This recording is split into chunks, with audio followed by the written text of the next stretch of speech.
Hi, everyone. Good evening. This is Stephanie Brown James, co founder of The Collective, and I am so excited to welcome you to our second event in our speaker series that we launched just a month ago. And I hope that many of you were able to tune in to our conversation just a few weeks ago, really, about justices on the ballot. We had so many amazing women a part of that conversation, and I am excited to say that this conversation that we're going to have this evening is going to be phenomenal as well. We are so excited to have you all join us on a Friday night. I promise that this will be one of the best Friday night conversations you've had in a long time. I know we can't be out like we used to, but the conversation that we can have now that we're at home is so incredible. And so I just want to say thank you for joining us and for participating in this conversation. So when we started our speaker series, which is called Our Collective Power, the collective was really aiming to make sure we can uplift voices of Black candidates running for office across the country and be able to talk about the issues of the day. And so today is no different. We are talking about uplifting Black women who lead and who serve. And I could think of no two better women to have this actionable conversation than the Tracee Ellis Ross and Candace Valenzuela, who is running in the 24th Congressional District in Texas. And so this is going to be a phenomenal conversation tonight. I am honored that Tracee Ellis Ross is going to be leading this conversation. And as so many of you who I know have grown up with Tracee on our TV screens and now I think on our computers and on our phones, we know the work that she has done, and she is such an impassioned advocate for the community, for women's rights, for justice, making sure that we are continuing to uplift the voices of Black women and women of color, especially in this moment in time. And so I am just honored to have the original girlfriend to be a part of this conversation. And I think the quintessential mom, even though she's not a mom to me. She's like, this my new home girl. Okay, this is my new cousin. I'm so excited that we have my cousin, Tracee Ellis Ross, as our moderator of this conversation. And I actually want to just turn it over to her because she has the flow of the conversation. She will talk to Candace, and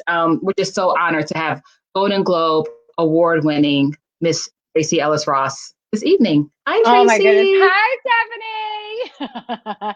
Thank you so much. How are Thank you you? for the work. I'm so good. I'm happy to be here. I'm grateful for the work that you're doing and the friendship that we're forging and all of the information and knowledge and experience that you've been sharing with me. So thank you for bringing me in here. And I'll just dive in. So shall I? So, okay, cool.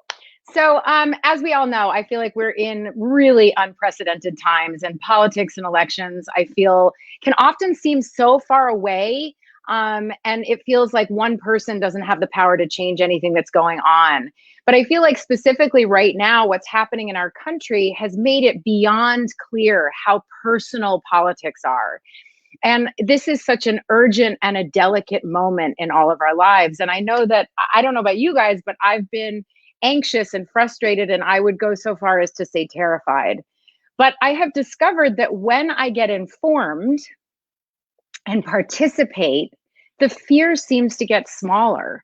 And I feel like voting is a part of that. It's not the only tool that we have, but I know that I vote because it's one of the important ways, one of the most important ways that I can participate in dismantling the man-made inequity that was built into the fabric of this country. And I vote because if we want to change the laws, then we need to change the lawmakers. And I also vote as an act of solidarity with my community. And Stephanie said, I'm very community oriented, and I really am. And it makes me think of this quote that I heard recently from Brittany Packnett, which is that if you have come here to help me, you are wasting your time. But if you have come here because your liberation is bound up with mine, then let us work together. And that is why I am here today. The work that Black women do every day to lift up communities is very personal to me. Stephanie is an example of that, and Candace is an example of that. I have seen the power of women standing together to work towards achieving equity and power in this country. And I know that when we support other Black women, we are working to create progressive change in this country. And I feel like when we support each other and when Black women lead, we win. This is why I am so excited to hear from Candace Valenzuela today, because she is a mom of 2 toddlers. She's an educator. She's the first Black woman or Latina woman to serve at the, and I have no idea how to pronounce the Carrollton Farmers Branch School Board. Boom, I did it. And Candace is committed to standing up for all children and families in Texas. She's a lifelong Texas, originally from El Paso. She was raised in the U.S. Army, raised by U.S. Army veterans. And Candace would make history, and I will just repeat that. She would make history as the first Black Latina woman in Congress if she wins the runoff election on Tuesday and the general election on November 3rd. Have you, Candace is in here! Hi, Candace. I have more things to say about you. Hold on. If she wins on November 3rd, but actually, no, I'm not going to say another word. I'm going to let Candace tell you about herself. I feel like that's the way to go. Candace, I'm so happy to see you. We have never met in person, but we have met via computer. This is the second time, and I'm so happy to be able to ask you some more questions and let your voice ring through the computer to all these other people. Tracy, that's not true. Oh, no, you're right. Yes, Oh my God. yes. And story. You should not remember it at all, not even remotely. So fresh out of college, I ended up at one of the most amazing rallies I could possibly conceive of. It was Oprah and Michelle Obama. They were out on the trail representing Barack, and I think I was standing at, I think it was USC gym, and the first thing I recognized is that gorgeous curl pattern. And I walked up to you to say hi. And it was just incredible to me that somebody I had admired for so long was also engaged in the political process. And, I found your role on Girlfriends Joan to be relatable. But what was more important was that it was you yourself. You yourself was the mixed girl ambassador for me. And to be able to have the chance to talk with you, and in that moment you were using your platform to amplify Barack Obama, again another incredible mixed ambassador for many of us, and now you're here amplifying me, and I cannot believe that we're here having this conversation. But I just wanted to thank you.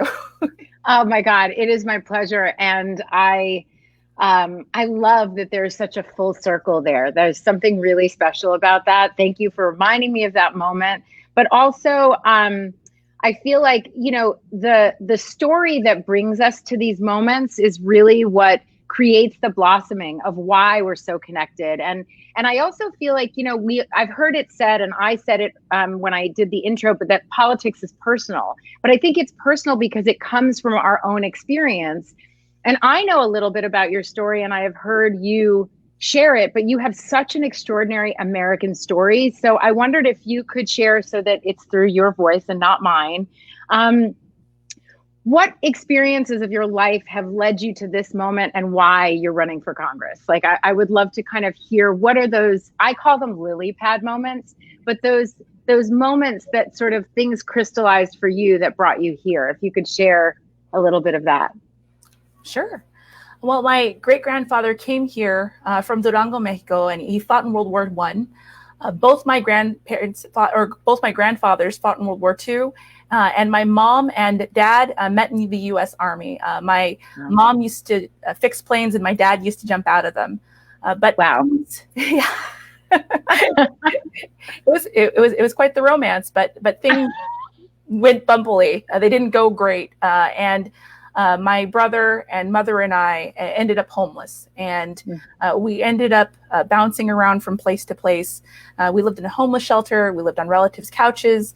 And at one really difficult point, we lived in a kiddie pool outside of a gas station. And my brother and I were about the same age as my 1 and 4-year-old now. But we were able to get everything together through some key programs We got housing through HUD. My brother, mother, and I got fed through food stamps, and public education became a home for me. So even as we were bouncing around from place to place, my mom understood that school conferred some stability for me, and she tried to keep me in the same track of schools. And I think that's how I became the first in my family to go to college. I got a full ride to Claremont McKenna College, which brought me to Southern California to meet you. And it was transformative. And those opportunities, I think, are critical to help most American families, and this administration in particular doesn't want the American dream to occur. They talk about bootstrapping and then they take away our boots. And so I'm just trying to give those abilities, those boots, back to the community, back to the American people. Thank you for sharing your story. And also, I love as you talk about your own story, it's how your life is weaved into the texture and the fabric of what is the American life, where those experiences that require community to be so that you're in support, and how education plays into that story, and how even in moments of hardship, there is an opportunity there when you have the right kind of support. And support isn't always the traditional things that you would imagine, because you talk about a kiddie pool and you're homeless and sort of living in that space, but that you had the love and the support of your mother and what that translates to. So thank you for sharing that. I think it is so relatable and connectable in so many ways. And it makes me feel like one of those reasons that you are me and I am you, and that our liberation is tied and bound to each other. So another question for you. This one is so fascinating to me. We all, as women and women of color, experience this, but many times the word electability is used to question if a woman is qualified or not to run for public office. And I think that moves into all areas. It's like, your idea, is that valid enough? Your experience, is it valid enough? Does it make you electable? And you're currently running against another Democratic woman in the primary runoff election this Tuesday. What do you say to people that question your electability, and what sets you apart from your opponent, whose name is Kim Olson? Well, what sets me apart is that I'm rooted in this community for years. I've lived here. I've loved here. I'm raising my kids here. Pretty soon, when it's safe to do so, my older son is going to be starting kindergarten at the local elementary school. And I think that that's critical there.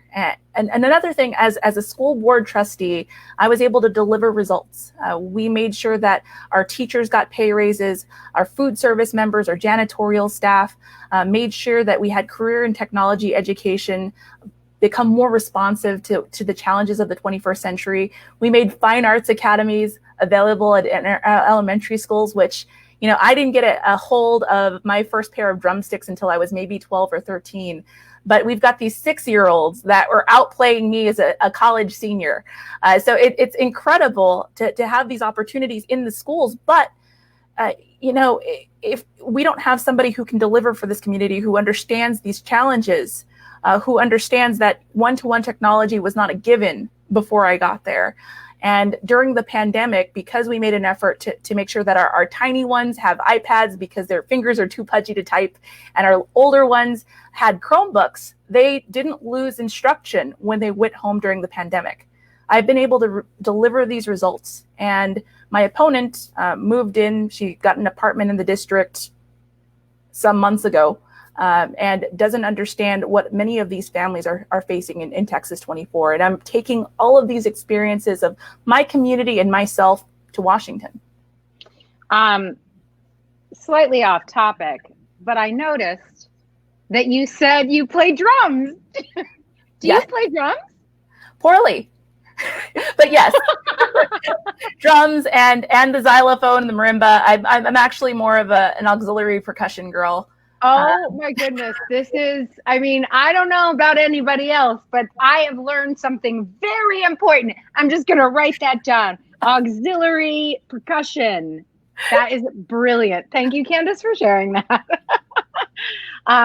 But what I hear, I heard two things that were really important to me. And so I'll just repeat them: that you deliver results and that you have a track record of that. and results that actually match up with the community and the needs of families in Texas. And that you know firsthand what that experience is, which I think is really what representation is about to me. It's really about people that are a part of, as opposed to somebody on the outside telling you what they think you need, somebody who actually can identify and connect and listen because you are having a similar experience or have had a similar experience. So I just wanted to repeat those because I think those are important, and I was happy to hear them on top of the drums. So what is something that you wish people knew about what you stand for that hasn't gotten necessarily a lot of attention, but that's really important to you? You know, campaign finance reform is the thing that I think is the most sexy, and that is the thing that is the least sexy to anybody you bring it up to. I say I'm really wild about campaign finance reform, really engaged in ending Citizens United, and they're like, cool. But here's the thing, when we do talk about all of those other really sexy topics, when we're talking about healthcare, when we're talking about climate change, when we're talking about making sure that we have equity in our schools, a lot of the times we have politicians that aren't responsive because they take all of their cues from corporate PACs, from major corporations. And until we move to a model where we have more publicly funded elections, we're not going to have the kind of political representation that is fully engaged in our future. They're going to be fully engaged in the donor class. And even for folks who do have their communities in mind, that have their hearts in the schools and in their neighborhoods, we have to spend an inordinate amount of time fundraising in order to communicate with people in the district. And publicly funded elections are going to shift some of that time spent over toward actual governance, actually considering what the best policies are for our community and then implementing them. So campaign finance reform, you should really take a look at it. Look into End Citizens United. That organization is on the forefront of trying to give elections back to people. That's so interesting. I actually, I've never heard of what you just mentioned. And I will happily admit that. And I'm going to do some research. Again, I don't know if you heard what I said at the top, but I feel like so often politics and a lot of the language and the jargon that is used feels out of my frame of reference. And I consider myself a pretty smart lady. But I also, as I've gotten older, I'm really comfortable naming the limits of my knowledge. And I have found that asking questions and actually allowing myself to get informed actually makes me feel better than pretending I know something I don't know. So I really appreciate you mentioning that. And I think it's, I don't know that I knew the importance of it. So thank you. And why to give the election back to the people, because that's part of what I think has been so frustrating, is it does feel like our vote doesn't matter. It feels like we're so disconnected from this process that is supposed to feel like it's ours. Let's see. Before we move on to the general election, we have the primary runoff election that is about to. I'm like, where do I look? Because this is an area that I don't know a lot about. So for all those tuning in, let's go through what you would need to know about a primary runoff. What is a runoff election? Let's just start with that. Sure. So my runoff is July 14th, and we had an initial primary. So we had that big Super Tuesday primary on March 3rd. There were 7 of us. And in the event that no one gets over 50% of the vote, the election goes into runoff here in Texas. I know that California does things very, very differently, and a lot of other states don't do this, but we have a runoff election. We were originally supposed to have a runoff in May, but now we're having one in 4 days because of COVID. And now we're concerned with getting folks out to the polls one more time and keeping them safe and healthy as they do so. So that being said, when and where, so today, if I'm not mistaken, was the last day for early voting. Correct. When and where can people vote? Oh, and I know another bit of information. The last day to mail in your ballot, if you have a mail-in ballot in Texas, is July 14th. Is that correct? Yes. Okay. And then, but on July 14th, people can vote in person. And what would they need to bring with them if they go to the polls? And is it safe for people to vote in person? Like, do they have to wear a mask? Like, what are some of the basic facts that people need to know for how to figure out where to vote and how to vote on the 14th? Well, on my website, and I think that we'll be sharing it on Facebook as well, there's information. There are 3 different counties in Texas 24, Denton, Tarrant, and Dallas County. And it's my understanding that both Tarrant and Dallas is allowing people to vote at any location within their own counties, as long as it's a valid voting location and they live in that county. Denton has assigned places to vote at for election day. So you're going to have to look that up. And again, you can go to my website. You can go to the Facebook page. Polls are going to be open on the 14th from 7 a.m. to 7 p.m. If you get in line before closing, you are eligible to vote right then. And as for voting safely, I've been able to visit the polls. I actually went with my mask, and I got there, and all of the poll workers were wearing shields. They had single-use pens. They were wiping off the stylus between uses, the stylus they used to sign you in. And the counties have made a great effort at making it safe for folks to vote. But of course, when we increase the number of people, the safety goes down a little bit when we're talking about COVID-19. So try to go early, bring your mask, and I look forward to having you involved in this democratic process. I am a person who wears the mask and the shield. I would double mask if I could. I'm one of those people. But I'm glad to know that was nice to hear some of the basics and to remind people to get there early, some of those things as best you can. I know not everybody can do that. And always that reminder that if you are in line before the poll closes, so before 7 p.m., you are eligible to vote. That's always really helpful to remind people. Okay. What does it mean to you knowing that if you are, knock on wood, if you were to be elected, you would become the first Black Latina ever elected to Congress? And I'll let you answer that, and then I'll sort of ask the other part. Well, I feel honored to have the privilege to do so, but I also feel like this is insanely late. We've had far too many firsts in 2018.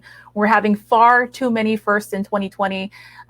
Yesterday I just had an incredible conversation with Richie Torres, who I believe is going to be the first openly gay African American serving in Congress, and that is just crazy that we are just now crossing these bridges. But it's not just about getting me into Congress. It's about building up my community. And what I've been doing is I've been trying to offer folks a lot of the opportunities I didn't readily have. I had a lot of great opportunities, but when I graduated from college, I had my very wonderful government degree. I didn't have parents that knew how to set me up for the kinds of jobs that you would get with that degree. My parents were both enlisted folks in the Army, so no college education, but very hard workers and very smart people. And so, I ended up having to get a whole bunch of jobs that weren't necessarily related to the field that I was supposed to be going into. So now as I'm seeing our economy on the precipice of great difficulty, we'll put it that way. I've been trying to scoop up as many of the high school and college students in my district as possible. We're trying to train them on how to organize, how to run a digital media campaign, how to handle campaign finance. We're trying to build the pipeline necessary, not just to have more candidates of color, but to have more campaign staff of color, because you can't put up a campaign that's culturally competent with just the people you see. I'm sure you understand the difference between having a writing room that looks like you and one that doesn't when it comes to your performances, when it comes to the content. The same thing for campaigns. You have to have everybody surrounding that campaign that reflects the community. And that's what I'm working to do. That's the responsibility I have in this campaign before I even get into Congress. I said this before when I talked to you, but you have such an ability with language that you speak so plainly, but so beautifully and so inspirationally and in a way that empowers. And it's a really unique combination of things. And I'm really grateful for it because, as I said, I'm still learning about politics and still learning things. And I feel like every time I talk to you, I gain a new bit of information. And I just heard a term culturally competent. And I've never actually heard that term before, at least not used quite in that way. And I really appreciate it. And it's true. I do know what that means in my business. And it, you know, in all aspects of my life. And I just think it's a very inclusive way of saying that in a way that's very understandable. So I really appreciate your use of language. I'm inspired by it. Thank you. You answered the other part seamlessly. So we're going to go on to some really important and quick things. But before I do that, is there anything that I did not ask you that you feel is important for you to share right now while you've got a captive audience? You know, if you would like, if anyone would like to volunteer, if anyone would like to help out, you can go to my website. We also have a mobilize.us/Candace FOR24. And that's the best way to get plugged in. We still need people to make phone calls to make sure that people know how and where and when to vote. If you don't have the time, if you are in an unfortunate position that you're still working a lot, and you're working from home, if you can contribute to the campaign, it helps us to communicate with more folks. As I said, until we get campaign finance reform, I am so dependent on those donations. And if you can help me out to talk to folks, it will make a big difference in getting better representation in this race. All right, that's some helpful information. Did everybody jot that down? I'm sure we will have that information somewhere in a chat somewhere for you to grab that. We're going to move on to and close out with just some really easy, fun questions so that we can all feel who Candace is from the heart. Something, you know, like a fire round. Like, for example, what's a great song that gets you fired up? Oh, definitely Run the World by Beyonce. It's boom, everything I need. Okay, great. I think I identify, I'm sure many people do. Nothing like so does that mean you're a member of the Beehive? Yes. Oh, okay. It's a Texan requirement. You also have to like Selena. These are the things that we have to do. That's fantastic. Sounds like two good things to have in your back pocket. What are your kids' names? My oldest one, he's named after two heroes of mine. So his name is James Anacleto Baldwin, James A. Baldwin. He goes, that's part of the reason I actually married my husband, and I didn't tell him until after I had a kid. His last name was Baldwin, and I was just like, huh, okay. This is how you, is that what I need to do? Look for the last name? That was pretty crucial to me. You know, he's also a great guy. That helped. That's helpful, but you know. and your other? My other is Henry Jacinto Baldwin. Beautiful. Okay, a couple other quick ones. Are you a sunrise or sunset person? Typically more of a sunrise person. The early morning is beautiful. Okay. I'm more of a sunset person. What is your favorite season? Winter, spring, summer, or fall? I'd have to say, you know, I typically love summer. It's pretty hot here in Dallas, but summer is still my favorite. I love being able to get out and go swimming and all of those things that we're not quite doing right now. Love summer. Okay, cool. Summer. I think I'm a summer girl myself.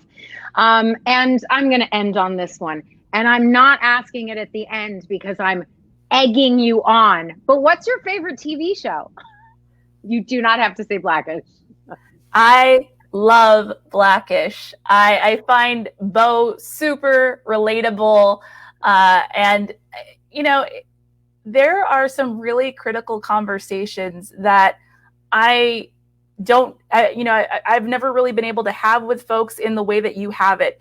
When you have folks that are, especially a lot of people of color who might be considered up and coming, grappling what it means to be middle class, grappling with what it means to have your kids go through very specific problems when we're talking about cultural competence, I'm not typically able to see that. I've never seen anything like Blackish because there's been nothing like Blackish.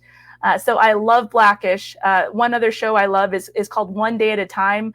but it's only because it's also very, I mean, it's beautifully competent in a different way. You've got these Cuban American immigrants, and it's centered around a Latina veteran, which reminds me so much of my mom, who is also named Lupe. It was just very weird.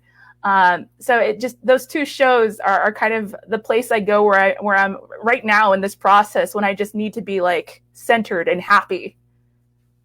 That's important. I feel that from you. I'm glad that Blackish brings you a little bit of joy. I feel like we should bring Stephanie back in, see if she wants to contribute anything. I'm so grateful for your time. I'm so grateful for your work. And yeah, Stephanie, you agree? You're nodding with me. I really meant what I said in the beginning, that I just really genuinely feel like when you uplift other Black women, when we support each other, we all win. And so I thank you for your work, and I wish you the best of luck on this trail as we walk towards Tuesday, or as you walk towards Tuesday. You're walking with me, and I appreciate that. Hi, Stephanie. Listen, hi. I was literally sitting here like, just, this is so good. And then I'm like, oh, wait, I probably have to say something soon. Let me get myself together, because I was so in the conversation. And what I love so much about the combo that you ladies just had is that it has both been informational and inspirational. And so if I were to ask a final question of you both, there is so much going on in the world, not just around us, but even in our own individual worlds, in our lives. People are dealing with so much these days. It's so important for us to maintain our joy and our happiness.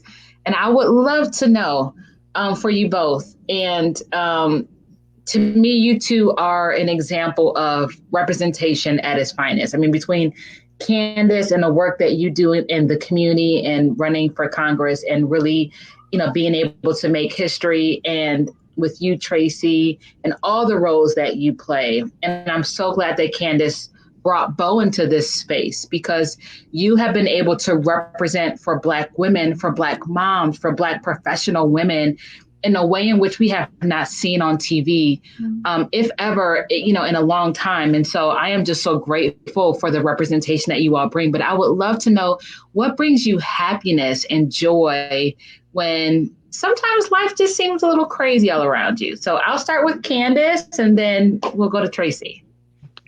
I mean, definitely music, and I'm serious. I really enjoy watching Blackish and Grownish. Grownish is the show I really wish I had in college, and also just being able to hold my boys at the end of the day makes this. It centers me in why I'm doing this, and it makes this so much more bearable. That's really. Let's see, nature. I find looking at things that are not man-made very encouraging. Trees reminding me to sort of be in the present moment. I find particularly during this pandemic, we're looking at the same, whatever our view is, it's the same view, whatever the people are, whatever it is, it's the same view. And there's something about nature that is ever evolving and always seems to be spontaneous in the moment. So I watch the birds outside my window. Food makes me really happy. I've really been finding a lot of creativity and joy in cooking. I love cooking, and I usually don't have a chance because I'm usually so busy in a different way. So I'm like, running and moving all the time, ripping and running. And then lastly, I would say my family. The pandemic brought a different kind of connection. I'm used to being with my family. I'm one of 5 kids. Everybody's got a husband or a partner. Everyone's got kids but me. So I'm used to the loud cacophony of like all of us together. But somehow we have figured out how to do a lot of Zooming and FaceTiming and everything. And it's good. There's a different kind of connection. It's not necessarily, physically laying on each other and giggling and all of that, but we are seeing and having conversations that I'm really grateful for. So I think that's a good top 3: family, nature, and food. Those are perfect top threes. And, Stephanie, can you I've answer before we enjoyed. go? Oh, can I answer? Oh Yeah, my yeah. gosh. Well, yes, I can answer. I would say yesterday I went fishing with my dad, Harvey, for the first time in probably a decade. Wow. And it was so it was good for my soul to just be in that space, but most importantly to be in that place with my dad. That was super special for me. And I would also say that, like Candace, I have two toddlers.